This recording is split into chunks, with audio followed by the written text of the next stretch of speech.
Hi friends, இப்போ first கணக்கை பார்க்கலாம். இப்போ நம்ம பார்க்க போகிற இன்றைக்கி டைம் அண்ட் டிஸ்டன்ஸ். ஓகே, அதாவது கதியும் தூரமும். இப்போ இந்த கணக்கில் பாருங்கள், தந்திருக்கிற கேள்வியை பாருங்கள். ஒரு கார் சராசரியாக ஒரு மணிக்கு 50 கிலோமீட்டர் வேகத்தில் பயணிக்கின்றது.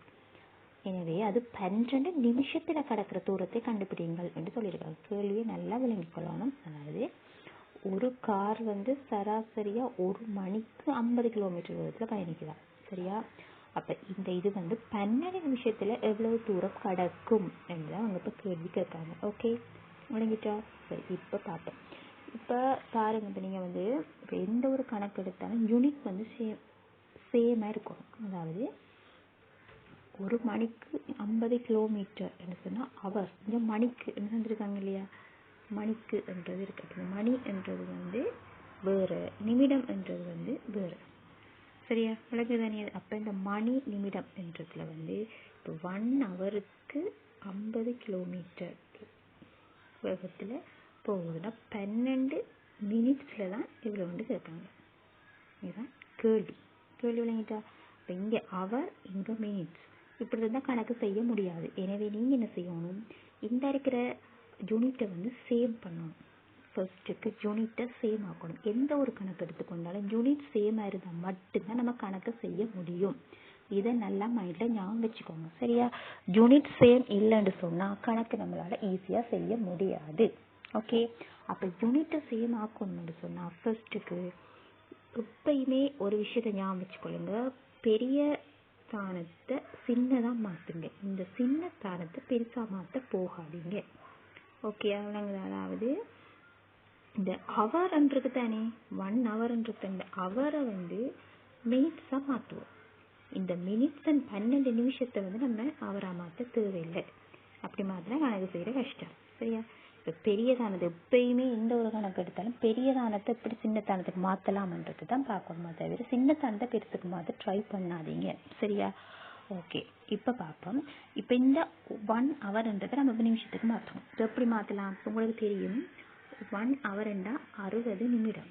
அது உங்களுக்கு தெரியும் தானே? பேசிக்கலி 60 நிமிஷம் தான் ஒரு மணித்தியாலம். சரி, அப்போ இதை நிமிஷத்துக்கு மாற்றினா எப்படி வரும்?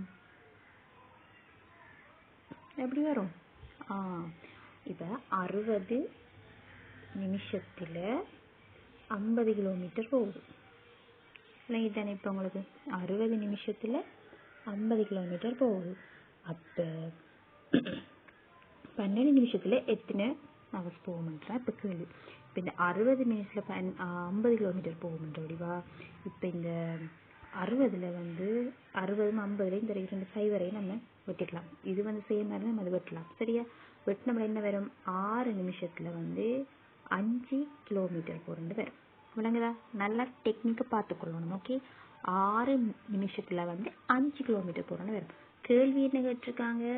12 நிமிடத்தில் எத்தனை கிலோமீட்டர் போகும். அப்போ 6 நிமிஷத்தில் 5 கிலோமீட்டர் போகும்போது இன்னொரு 6 நிமிஷத்தில் இன்னொரு 5 கிலோமீட்டர் போகும். விளங்குதா? அப்போ எப்படி வரும்? இந்த 6 மாறும் எத்தனை? 6 மாறும் எத்தனை? 12. அப்போ இந்த 5 மணி எத்தனை? 10. அப்போ 12 நிமிஷத்தில் 10 கிலோமீட்டர் போகும். விளங்கிட்டா உங்களுக்கு? எப்படி ஈஸியாக விளங்கிட்டு. நான் இதுக்கு மேலே சொன்னதெல்லாம் உங்களுக்கு விளங்கணுன்றதுக்காக சொன்னேன். பட் கணக்கு சிம்பிளாக போகிறேன். எப்படி போட்டு போகலாம்? இப்போ இன்னொருக்கா சொல்ல பாருங்க. 60 நிமிஷத்தில் 50 கிலோமீட்டர் போகுது. சரியா? அப்போ 12 நிமிஷத்தில் எத்தனை கிலோமீட்டர் போகும்ன்றது தான் கேள்வி. சரியா? ஆனால் இந்த 60லேருந்து 6 வரைக்கும் இந்த சரி வெட்டலாம். வெட்டினா 6 மினிட்ஸில் 5 கிலோமீட்டர் வரும். இல்லைங்களா? அப்போ 6 நிமிஷத்தில் 5 கிலோமீட்டர் போகுதுன்றா இன்னொரு 6 நிமிஷத்தில் எத்தனை கிலோமீட்டர் போகும்? 5 கிலோமீட்டர் போகும். அது விளங்கு தானே? அப்போ இந்த 6 மாறும் எத்தனை? 12. அப்போ இந்த 5 மணி எத்தனை? 10. இது எப்படி சிம்பிளாக வந்துச்சுன்னு பார்த்தீங்களா? அப்போ அவங்க கேட்ட கேள்வி என்ன?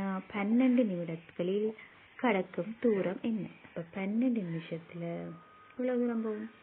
10 கிலோமீட்டர் போகும். இதுதான் இதுக்குரிய ஆன்சர். சரி, உங்களுக்கு 4 ஆன்சர் தந்திருப்பாங்க. அந்த ஆன்சரில் எது கரெக்டான ஆன்சர்னு நீங்கள் போடணும். சரியா? ஓகேவா? விளங்கிட்டா? இப்போ நான் இதில் உங்களுக்கு 4 ஆன்சர் தராமல் இது ஃபர்ஸ்ட் கணக்கு உங்களுக்கு விளங்கப்படுத்துகிறேன்.